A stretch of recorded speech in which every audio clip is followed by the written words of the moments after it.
नमस्कार, आपके साथ मैं हूं दीपिका शर्मा और आप देख रहे हैं क्राइम तक। कोलकाता लॉ कॉलेज में जिस लड़की के साथ गैंगरेप हुआ उसका मुख्य आरोपी मनोजित मिश्रा, अब उसके वकील ने एक अलग एंगल से ही अपनी बातें कहना शुरू कर दिया है। दरअसल कल हमने आपको बताया कि किस तरीके से मनोजित मिश्रा के शरीर पर नाखून के खुरचने के निशान पाए गए हैं, जो ये दर्शाते हैं कि मनोजित मिश्रा इस पूरी वारदात में शामिल था। अब मनोजित मिश्रा के वकील का क्या कहना है वो आपको बताते हैं।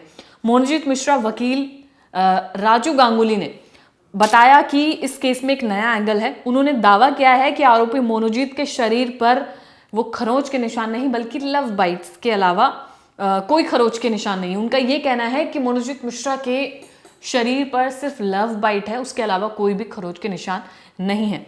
गांगुली ने कहा कि जब उन्होंने मनोजित से पूछा कि 27 जून को क्या हुआ तो उसने जवाब दिया कि हर कोई उसे खलनायक बना रहा है। मिश्रा के शरीर पर लव बाइट के निशान थे। गांगुली ने कहा कि आरोपी ने यह दिखाने के लिए अपनी शर्ट उतारी और दिखाया कि उसके शरीर पर कोई भी खरोंच के निशान नहीं है। ये वो वकील है जो ऐसे शख्स की साइड ले रहे हैं जो मनोजित मिश्रा है, जिसके खिलाफ अब नई नई अपडेट सामने आ रहे हैं, जहां पर कॉलेज के छात्र तमाम चीजें बता रहे हैं कि मनोजित मिश्रा काफी पावरफुल था, उसके पॉलिटिकल काफी लिंक्स थे जिस वजह से कोई उसके खिलाफ बोलना नहीं चाहता था। अब इस वकील ने इस पूरे केस में नया एंगल दे दिया है। उसका ये कहना है कि जब मनोजित मिश्रा के शरीर पर लव बाइट है तो आखिर ये एक गैंगरेप कैसे हो सकता है। वकील का कहना ये है। वकील ने एक निशान दिखाया जिसके बारे में मिश्रा ने कहा कि वो लव बाइट है। मैंने उससे कहा कि ऐसा कहा जा रहा है कि उसके शरीर पर नाखूनों के कई खरोंच के निशान है। उसने अपनी शर्ट उतारी, मैंने उसे एक निशान गर्दन पर देखा और फिर उससे पूछा कि ये क्या है। उसने मुझे बताया कि लव बाइट है। जब गांगुली ने आरोपी से पूछा कि उसे लव बाइट कैसे हुआ तो पुलिस उसे ले गई। ये उस वकील के शब्द हैं जो मनोजित मिश्रा का वकील है कि ये कोई भी गैंगरेप का केस है ही नहीं। उनके हिसाब से ये बातों से यही नजर आ रहा है। गांगुली का कहना है कि मुझे उस पर नाखूनों के कोई खरोंच के निशान नहीं दिखे, मुझे एक निशान बस गर्दन पर दिखाई दिया। मनोजित के वकील ने कहा कि पीड़िता का फोन भी जब्त किया जाना चाहिए, फॉरेंसिक को भेजा जाना चाहिए और कॉल रिकॉर्ड को अदालत के सामने पेश किया जाना चाहिए। अब ये मनोजित मिश्रा के वकील की डिमांड है कि जो पीड़िता है उसको फोन को जब्त किया जाए और वो एज अ सबूत रखा जाना चाहिए, कोर्ट के सामने पेश करना चाहिए। रिकॉर्ड देखने के बाद मुझे लगता है कि शायद ये रेप का मामला नहीं होगा। ये वकील का कहना है, मनोजित मिश्रा के वकील गांगुली का। आरोपी के वकील ने जोर देकर कहा कि वो अभी किसी निष्कर्ष पर नहीं पहुंचे, यानी कि किसी भी रिजल्ट पर, किसी भी फाइनल डिसीजन पर नहीं पहुंचे हैं। फिर उन्होंने आगे कहा कि मैं 20 जुलाई तक आपको बता पाऊंगा कि ये एक गैंगरेप है या नहीं है। आरोपी मनोजित मिश्रा का खौफ जो है उसकी चर्चा अब लगातार की जा रही है। उसके बारे में मैं आपको बताना चाहती हूँ। मनोजित मिश्रा उर्फ मैंगो दा जो उसे कहा जाता है, वो गैंगरेप केस का मुख्य आरोपी है, जिसे पूरे कॉलेज में डर का माहौल उसने बनाया हुआ था। लॉ कॉलेज के छात्रों में इतना खौफ पैदा कर चुका था कि उसके सामने लोगों की गिग्घी बन जाती थी और कोई भी उसके खिलाफ ना ही पुलिस को बोल पाता था, ना ही कॉलेज के किसी भी स्टाफ को बोल पाता था।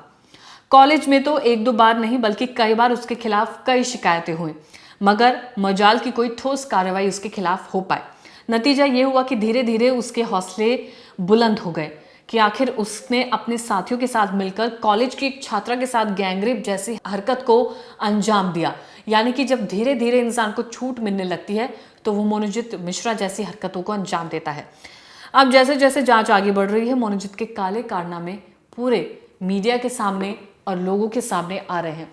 तो ऐसे में इस कहानी में कई एंगल नजर आ रहे हैं। अब जो वकील है वो जाहिर सी बात है अपने क्लाइंट की तरफदारी करते हुए ये तमाम चीजें बताएगा, लेकिन पुलिस क्या कहती है ये हमारे लिए अहम है।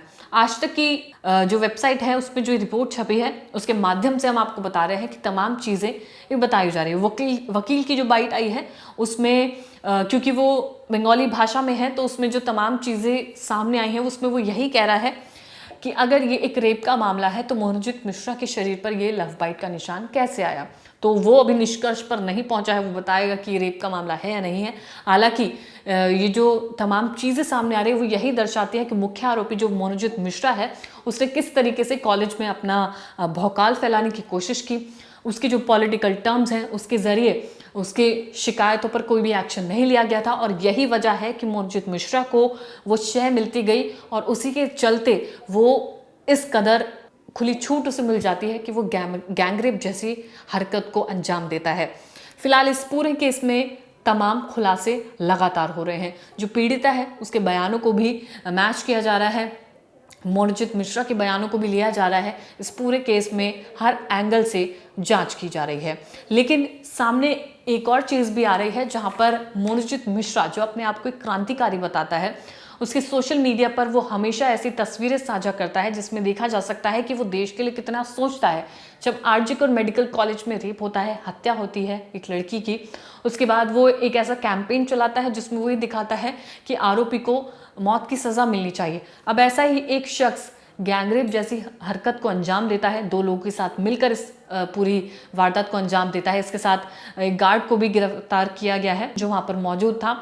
इसके अलावा इस मोनजित मिश्रा पर कई तरह के आरोप ये भी हैं कि वो लड़कियों को परेशान पहले से कॉलेज में करता था, अपने फ़ोन से वीडियो बनाता था, व्हाट्सएप पर साझा करता था। ये तमाम तरीके के आरोप इस पर लगाए जा रहे हैं। इनमें कितनी सच्चाई है, कितनी सच्चाई नहीं है, ये पुलिस पर निर्भर करता है। जो मीडिया रिपोर्ट्स हैं उसके ज़रिए से हम आपको बताने की कोशिश कर रहे हैं कि आखिर इस केस में अभी तक क्या क्या अपडेट सामने आ चुका है।